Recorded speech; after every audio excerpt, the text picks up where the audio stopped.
Hello, good evening, students. Welcome to Teacher Select Academy. I am your mentor, your teacher, your host, doctor Gufran आलम.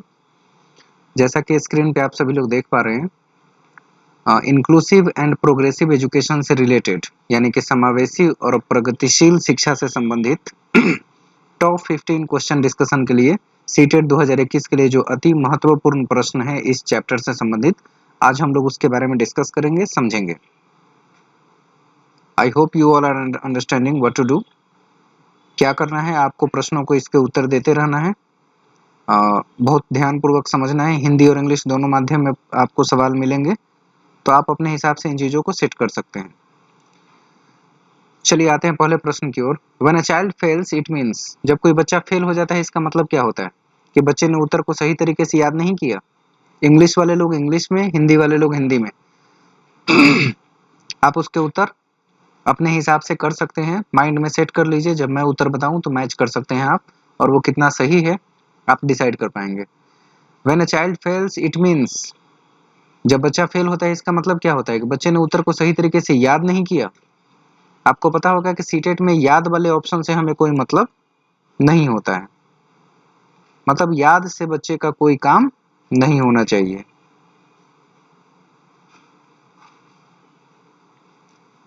बच्चे ने उत्तर को सही तरीके से याद नहीं किया है, हमारे लिए इंपॉर्टेंट नहीं है. बच्चे को प्राइवेट ट्यूशन लेनी चाहिए. फेल होता है तो प्राइवेट ट्यूशन, बहुत सारे लोगों को ये ऑप्शन सही लगता है. तीसरा, पूरी व्यवस्था फेल हो जाती है. और चौथा, बच्चा पढ़ाई के लिए योग्य नहीं है. क्या लग रहा है, आंसर क्या होगा? बहुत ही सिंपल. यहाँ आंसर होना चाहिए कि जब एक बच्चा फेल होता है तो उसके साथ साथ पूरी व्यवस्था फेल होती है. व्यवस्था का मतलब पूरे स्कूल मैनेजमेंट, टीचर, स्टूडेंट, वहाँ काम करने वाले बाकी लोग, teaching staff, non teaching staff और उससे संबंधित जितने भी स्कूल में लोग हैं, वो पूरा सिस्टम फेल माना जाता है अगर कोई बच्चा फेल हो जाता है तो यही ध्यान रखना है कि जब बच्चा फेल होता है तो पूरा सिस्टम यानी व्यवस्था फेल मानी जाती है. अगले प्रश्न की ओर चलते हैं. Which of the following is a factor of progressive education, कौन सी विशेषता में आती है? प्रगतिशील शिक्षा की विशेषता इनमें से कौन सी है? केवल प्रस्तावित पाठ्य पुस्तक, केवल वाले ऑप्शन तो आपको पता ही है कि कभी भी चूज नहीं करना चाहिए. 99% रॉन्ग होते हैं, क्योंकि केवल अर्थ को संकुचित करने का काम करता है और संकुचित उत्तर सीटेट में कभी भी मान्य नहीं होते हैं. तो इसका अर्थ है कि आपको केवल वाले ऑप्शन को पढ़ते ही छोड़ देना है. केवल पाठ्य पुस्तक पर निर्भर रहेंगे ये जरूरी नहीं. दूसरा, परीक्षाओं में अच्छे अंक प्राप्त करने पर बल देना. भाई, अंक लाना हमारी विशेषता नहीं है. हमारा मुख्य मुद्दा होता है लर्निंग करना, सीखना. तीसरा है बार बार ली जाने वाली परीक्षाएं, यानी बच्चों का बार बार इवेलुएशन करेंगे तो वो प्रगतिशील शिक्षा की विशेषता हो जाएगी, इवेलुएशन करना. और चौथा, समय सारणी और बैठने की व्यवस्था में लचीलापन होना. इससे जाहिर है कि हम बच्चों को शिक्षा बच्चों के अकॉर्डिंग दे रहे हैं. चौथे ऑप्शन का यही अर्थ होता है कि बच्चों को उसकी शिक्षा बच्चों के अकॉर्डिंग दे रहे हैं. मीन्स चाइल्ड सेंटर्ड एजुकेशन के जमाने में है कि हम बच्चे को समय सारणी, बैठने की व्यवस्था, इन सब में लचीलापन ला रहे हैं. लचीलापन का मतलब ये हुआ कि अगर कोई बच्चा पीछे बैठ के क्लासरूम या बोर्ड को ढंग से देखने में सक्षम नहीं है तो उसको आगे बैठा लेना, ये व्यवस्था में लचीलापन कहलाता है. अंधे बच्चे हैं उनको सामान्य बच्चों से कुछ अलग प्रश्न तैयार करना, उनको डाटा इंटरप्रिटेशन और मैथमेटिक्स से रिलेटेड प्रश्नों को ज्यादा नहीं देना, वो होता है लचीलापन. समय सारणी में भी बच्चों के अकॉर्डिंग बदलाव कर देते हैं. जैसे मैथ और साइंस के क्लास हमेशा फर्स्ट और सेकंड पीरियड में ज्यादातर होते हैं, तो कभी ऐसा हो सकता है कि बच्चों को फर्स्ट पीरियड में मैथमेटिक्स पढ़ने का मन नहीं करता है, तो समय सारणी में हम बच्चों के अनुसार बदलाव भी कर सकते हैं. और बच्चों के अनुसार बदलाव कर सकते हैं इसका मतलब वो प्रगतिशील शिक्षा की विशेषता में शामिल हो जाएगी, क्योंकि प्रगतिशील शिक्षा का अर्थ ही है चाइल्ड सेंटर्ड एजुकेशन. तो जो भी काम करना है उसका केंद्र बालक होना चाहिए, क्योंकि सब कुछ उन्हीं के लिए होता है, हम भी उसी के अकॉर्डिंग प्रिपेयर होते हैं. Next question.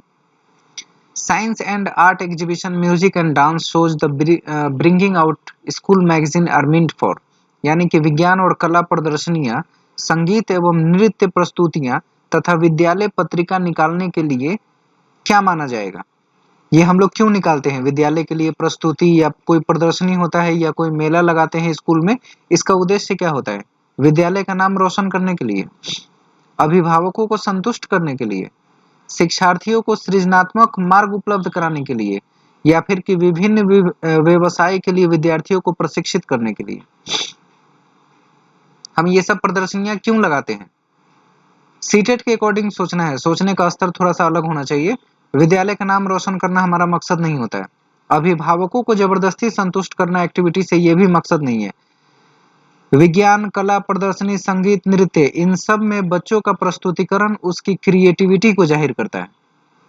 संगीत में अपनी क्रिएटिविटी को बच्चे प्रस्तुत करते हैं, डांस में करते हैं, किसी तरह के एग्जीबिशन में कर सकते हैं, साइंस फेयर या साइंस मेला वगैरह में कर सकते हैं। इससे जाहिर है कि शिक्षार्थियों को हम सृजनात्मक मार्ग उपलब्ध कराने के लिए मेहनत कर रहे हैं। अभिभावक को संतुष्ट करना मकसद नहीं हो सकता। विद्यालय का नाम रोशन करना, उसका प्रचार प्रसार करना, ये सब मकसद नहीं है। व्यवसाय के लिए विद्यार्थी का प्रशिक्षण करना भी मकसद नहीं है, लेकिन बच्चों के अंदर जो क्रिएटिविटी है उसको दिखाने के लिए, समझाने के लिए हमें कई बार ऐसी प्रदर्शनी आयोजित करने की आवश्यकता पड़ती है। तो बिल्कुल सिंपल सा है, बहुत ही कम समय में मेरे ख्याल से आपने भी उत्तर सही किया होगा। आपका उत्तर है इसमें तीसरा नंबर। अगला प्रश्न देखते हैं। इसमें प्रश्न नहीं है, मुझे दिख रहा है टीचर सेलेक्ट एकेडमी। अच्छा, ऐप के माध्यम से है। ऐप में अभी भी हम लोग टीचर्स जोड़ने की धीरे धीरे विषय के अनुसार कोशिश कर रहे हैं। कुछ लोगों ने ऐप में कोर्स ले लिया है, तो बिल्कुल परेशान नहीं होना है। विषय वाइज टीचर्स हम लोग अटैच कर रहे हैं। उसके साथ सभी शिक्षक अपने विषय से संबंधित चीज़ों को वीडियोस के रूप में अपलोड करेंगे और वहां आपको क्लासेस लगातार मिल जाएगी। सारी क्लासेस लाइव इसलिए नहीं हो पाती क्योंकि ऐप पर सिर्फ 500 क्रेडिट्स हैं। 500 क्रेडिट का मतलब कि जिस दिन 500 नंबर स्टूडेंट ज्वाइन कर लिया, नंबर ऑफ स्टूडेंट 500 अगर एक बार लाइव हो गए तो समझिए 500 क्रेडिट्स खत्म हो जाते हैं। तो मेन मकसद यही रह जाता है कि थोड़ा बहुत लाइव और थोड़ा बहुत रिकॉर्डेड वीडियो अपलोड किए जाए। रेगुलर लाइव होने की संभावना ऐप पे नहीं होती है क्योंकि हमारे पास लिमिटेड उसमें क्रेडिट्स होते हैं, मैक्सिमम 500 क्रेडिट्स। तो इसलिए लगातार ऐप की व्यवस्था मैं नहीं कर पाऊँ, ऐप पर लाइव की व्यवस्था नहीं कर पाऊंगा, लेकिन रिकॉर्डेड वीडियो और से संबंधित चीज़ है, आपको क्वेश्चन आंसर या कुछ पूछना हो तो उसके लिए हम एक समय बना देंगे। उसको हम लोग अभी काम कर ही रहे हैं, पूरी टीम तैयार कर रहे हैं उसके लिए। अभी तो लगातार ऐप पर मैं ही कुछ क्लास ले रहा हूँ। अभी 2-3 शिक्षक को मैंने उसमें और जोड़ दिया है, आपको धीरे धीरे दिखने लगेगा। तो ऐप के माध्यम से भी आप प्रिपरेशन कर सकते हैं। आगे बढ़ते हैं। बाल केंद्रित शिक्षा के लिए कौन सा कारक आधार हो सकता है? बाल केंद्रित शिक्षा का मुख्य आधार क्या है? ऑप्शन 1 व्यक्तिगत अंतर है, बाल अधिकार है, या बच्चों के निःशुल्क और अनिवार्य शिक्षा का अधिकार अधिनियम 2009 है, या फिर सभी बच्चे सभी सदी में समान होते हैं। क्या लग रहा है?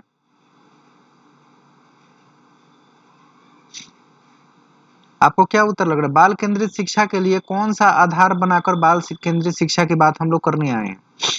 बहुत ही सिंपल है, आपने पढ़ा भी होगा पहले से, आपको इस चीज से रिलेटेड अच्छी नॉलेज भी होगी मुझे उम्मीद है। और आपने उत्तर तीसरा चुना होगा क्योंकि जब RTE एक्ट यानी राइट टू एजुकेशन एक्ट अगस्त 2009 में आई और 2010 में लागू हुई, तो उसी समय बाल केंद्रित शिक्षा का प्रावधान हिंदुस्तान में लाया गया और इस अधिनियम के तहत उसकी संतुष्टि यानी संपुष्टि प्रदान की गई। और इसलिए बाल केंद्रित शिक्षा के लिए जो हमारा महत्वपूर्ण कारक है वो है RTE एक्ट 2009 यानी ऑप्शन सी, बिल्कुल आपका तीसरा ऑप्शन बिल्कुल सही उत्तर होगा। अगला प्रश्न है, एक शिक्षक सामान्यतः विद्यार्थियों को अलग अलग कार्य देता है या देती है, वह यह विश्वास करती है कि अलग अलग कार्य देने का मकसद क्या है? टीचर को क्या विश्वास हो रहा है वो कार्यों को अलग अलग देने से? ऑप्शन 1 विद्यार्थी एक जैसे कार्य की विद्यार्थियों को दिए जाने को पसंद नहीं करते हैं, इसलिए सबको अलग अलग देते हैं।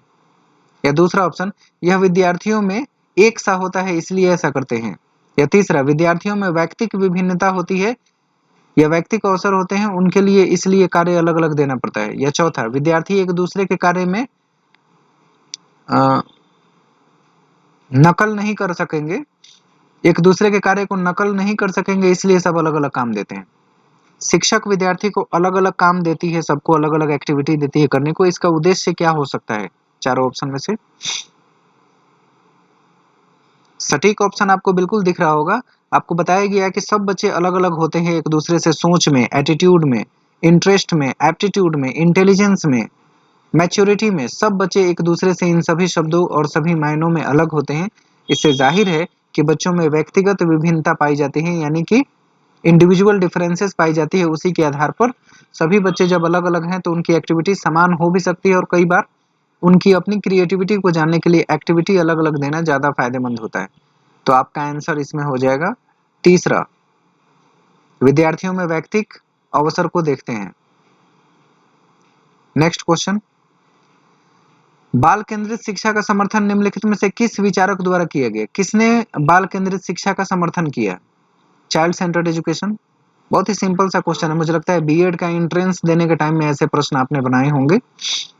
जो लोग बीएड डिग्री से पहले एंट्रेंस वगैरह का एग्जाम देके और क्वालिफाई किए होंगे, उस समय आपने इस तरह की बेसिक चीजों को पढ़ा होगा कि चाइल्ड सेंटर्ड एजुकेशन किसने दिया। बिल्कुल सिंपल सा नाम है। दूसरा नाम John Dewey. Child centred education की बात जॉन डेवी करते हैं। जॉन डेवी एक अमेरिकन प्रैग्मेटिस्ट फिलोसोफर हैं जिन्होंने बालकों की शिक्षा को लेकर विशेष जोर दिया और बालक को ही केंद्र मानकर शिक्षा देने की बात कही थी। आपको ये तो पता ही होगा कि सीटेट की परीक्षा ऑनलाइन मोड में होगी। पेपर 1, 2, 3, 4, 5 ऐसे तरह के 5 तरह के पेपर्स होंगे। पेपर में कुछ बदलाव भी होंगे और नए पैटर्न के आधार पे कुछ चीज़ें बदली जाएंगी। तो 15 तारीख तक इसकी नोटिफिकेशन आने की संभावना है और नोटिफिकेशन में ही सिलेबस और बाकी सारी चीज़ें धीरे धीरे तय की जाएगी। एग्जामिनेशन कैसे होंगे उसका एक मॉडल प्रश्न पत्र भी उपलब्ध कराया जाएगा। तो आप लोग थोड़ा सा तैयार रहिए, वेबसाइट देखते रहिएगा, आपको बहुत सारा चीज़ का नॉलेज होता जाएगा। नेक्स्ट देखते हैं प्रश्न 7, शिक्षा का अधिकार अधिनियम 2009 के क्रियान्वयन के बाद कक्षा कक्ष कैसा हो जाता है? जब से 2009 आरटीई एक्ट 2009 को हमने लागू किया, तब से उसके बाद कक्षा कक्ष में हमने क्या देखा? आयु के अनुसार अधिक समजातीय बच्चे हैं उसमें, एक समान बच्चे समजातीय, या आयु के अनुसार अधिक विषम जातीय हैं, या अप्रभावित हैं, क्योंकि शिक्षा का अधिकार विद्यालय में कक्षा की औसत आयु को प्रभावित नहीं करता है, या फिर जेंडर के अनुसार अधिक समजातीय हैं। आरटीई 2009 के क्रियान्वयन के बाद हमें क्या देखने को मिला?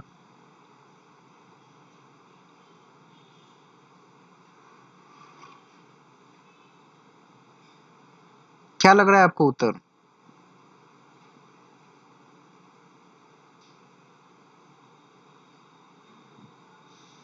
आरटीई एक्ट के अनुसार कौन सा सही लग रहा है? कक्षा कक्ष कैसा महसूस होता है?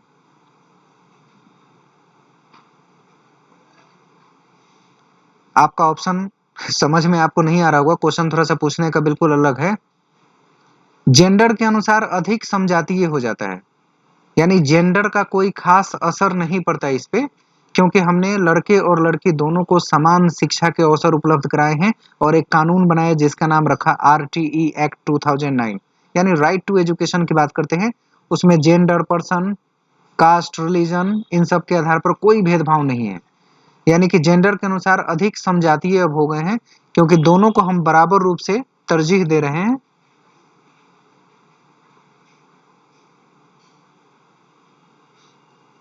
जेंडर के अनुसार अधिक समजातीय हो गया है, यानी लड़के और लड़कियां बढ़ चढ़ के अब एजुकेशन में हिस्सा ले रहे हैं। तो आपका उत्तर यहाँ चौथा चुनना चाहिए। नेक्स्ट देखते हैं, निःशुल्क और अनिवार्य शिक्षा का अधिकार 2009 में अनिवार्य शब्द का क्या अर्थ है? अनिवार्य, कंपल्सरी का अर्थ क्या होता है? दंडात्मक कार्य से बचने के लिए अपने बच्चों को विद्यालय भेजने के लिए अभिभावकों पर अनिवार्य रूप से जोर डाला गया है। अनिवार्य का मतलब अभिभावक पर जोर डालने के लिए है। या दूसरा, अनिवार्य शिक्षा सतत परीक्षण के माध्यम से प्रदान की जाएगी, यानी लगातार बच्चों का परीक्षण करते रहना है, यही अनिवार्यता है। या तीसरा ऑप्शन, केंद्र सरकार दाखिले, उपस्थिति और प्रारंभिक शिक्षा की पूर्णता को सुनिश्चित करेगी, इसलिए अनिवार्यता शब्द यूज किया गया है। या चौथा, उचित सरकारें, यानी कि जो राज्य सरकारें हैं, दाखिले, उपस्थिति और प्रारंभिक शिक्षा की पूर्णता को सुनिश्चित करेगी। यहाँ अनिवार्य कहने का क्या मतलब है? निःशुल्क और अनिवार्य शिक्षा मतलब क्या?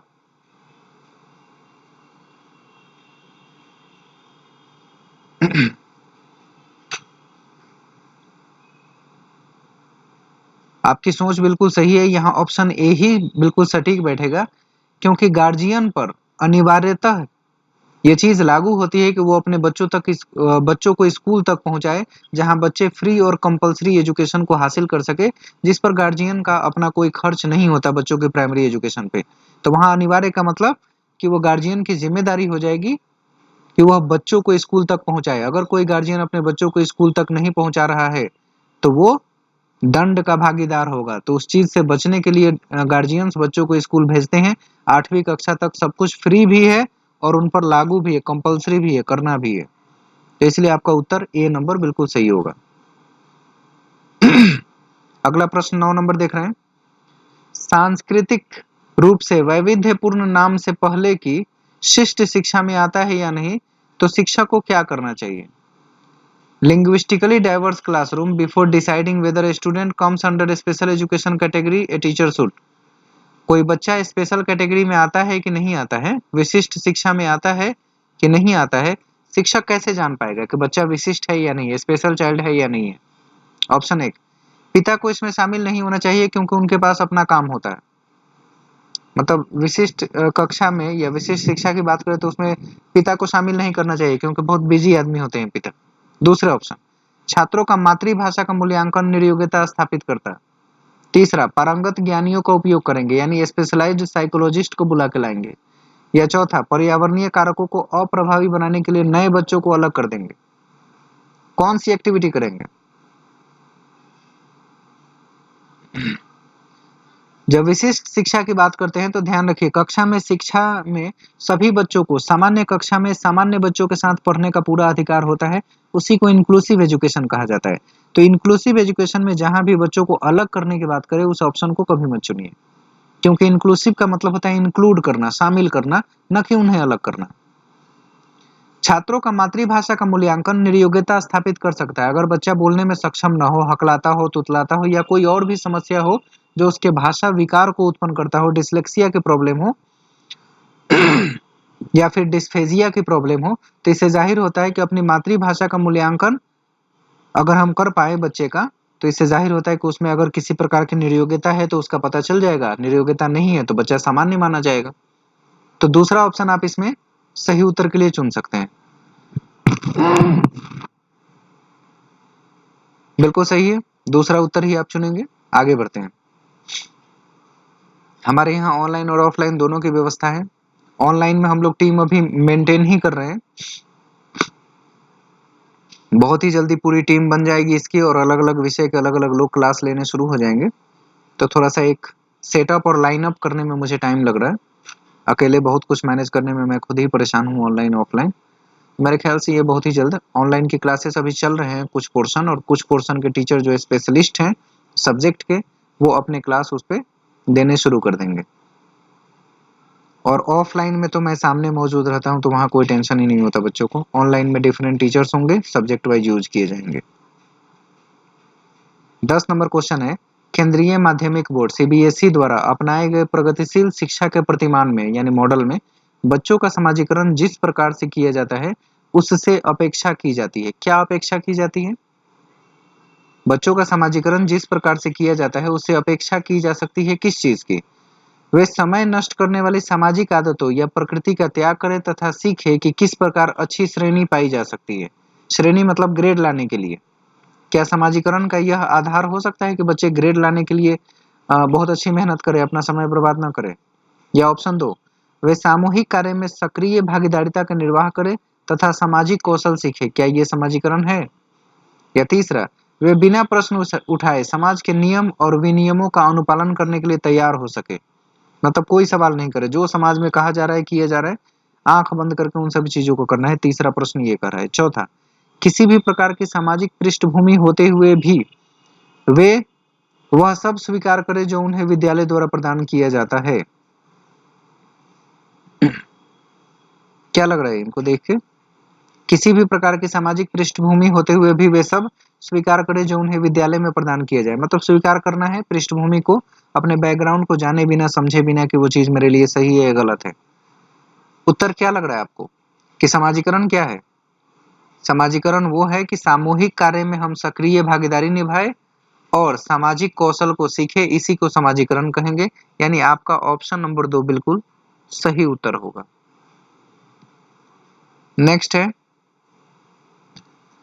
प्रगतिशील शिक्षा के संदर्भ में निम्नलिखित में से कौन सा कथन जॉन डेवी के अनुसार सही है? जॉन डेवी ने प्रगतिशील शिक्षा के बारे में क्या बताया था?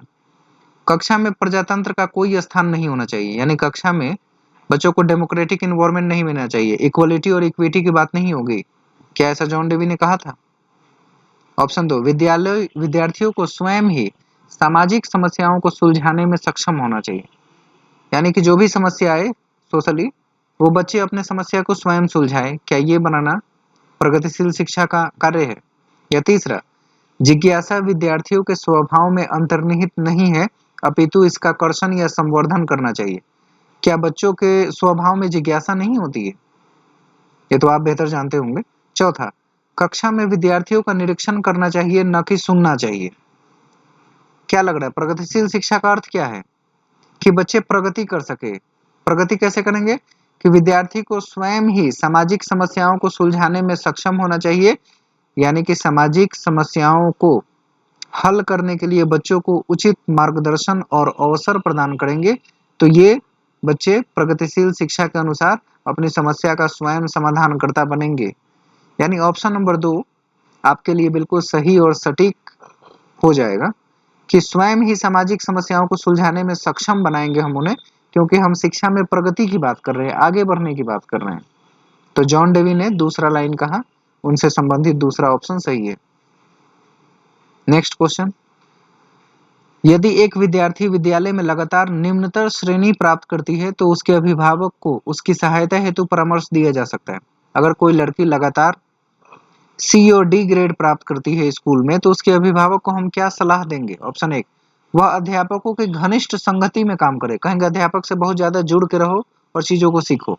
दूसरा, मोबाइल फोन, चलचित्र, कॉमिक्स, खेल हेतु अतिरिक्त अतिरिक्त काम पर रोक लगा दे, मतलब जो एक्स्ट्रा चीजें वो मोबाइल फोन या चलचित्र, कॉमिक्स, इन सब चीजों को देखती है उस पर रोक लगा देंगे।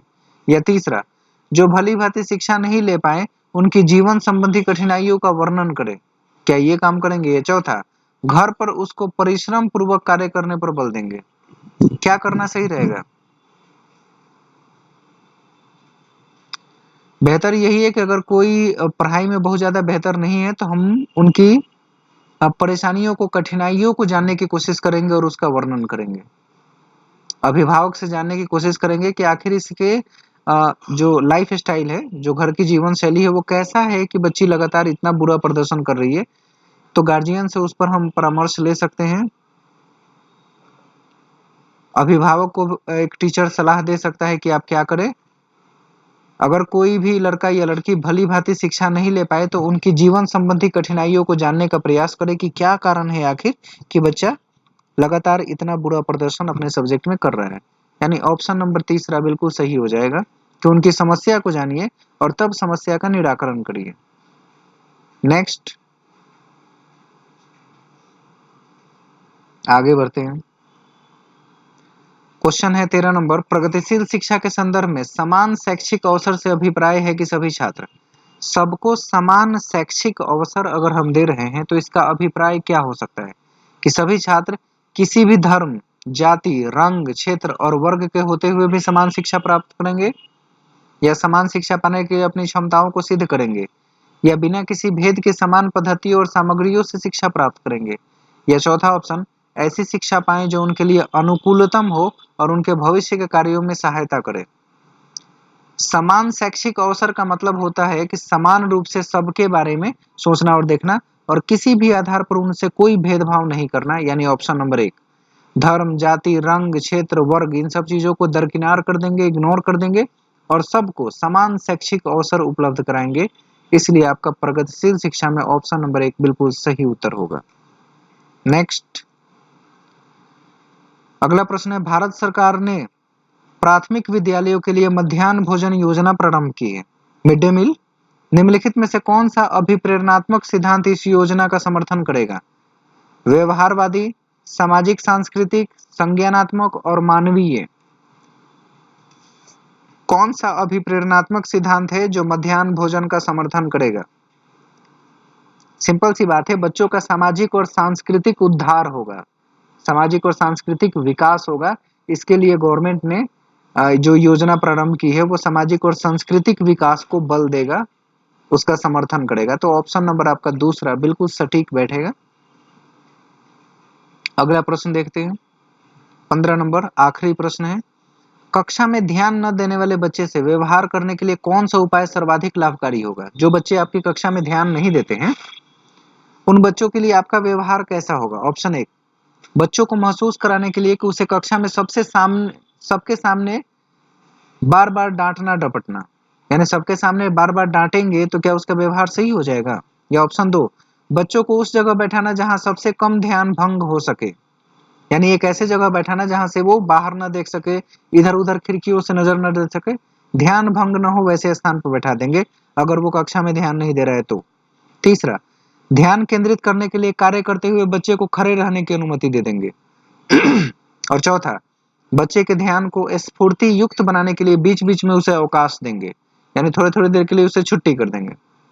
कौन सा सही उपाय है?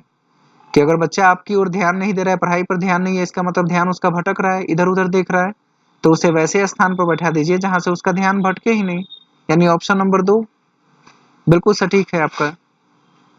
तो 15 का ऑप्शन नंबर दो सही हो जाएगा। ये वो इंपॉर्टेंट क्वेश्चन थे जो एग्जाम में आ चुके और आने की संभावना रहेगी। इसमें आपकी सोच, आपके सोचने की स्तर दोनों चीजें शामिल रहेंगी, तो आपको थोड़ा ध्यान पूर्वक इस चीजों को देखना है और समझना है। बस आज के लिए इतना ही। थैंक यू सो मच जुड़ने के लिए। लाइव की तो कोशिश की है, हो नहीं पाया, पता नहीं नेटवर्क की क्या दिक्कत है। जब मैं सब कुछ चीजों को लेकर प्रिपेयर करता हूँ उस वक्त हो नहीं पाता। कोई बात नहीं। Good night all of you. Good luck for the upcoming examination. See you soon.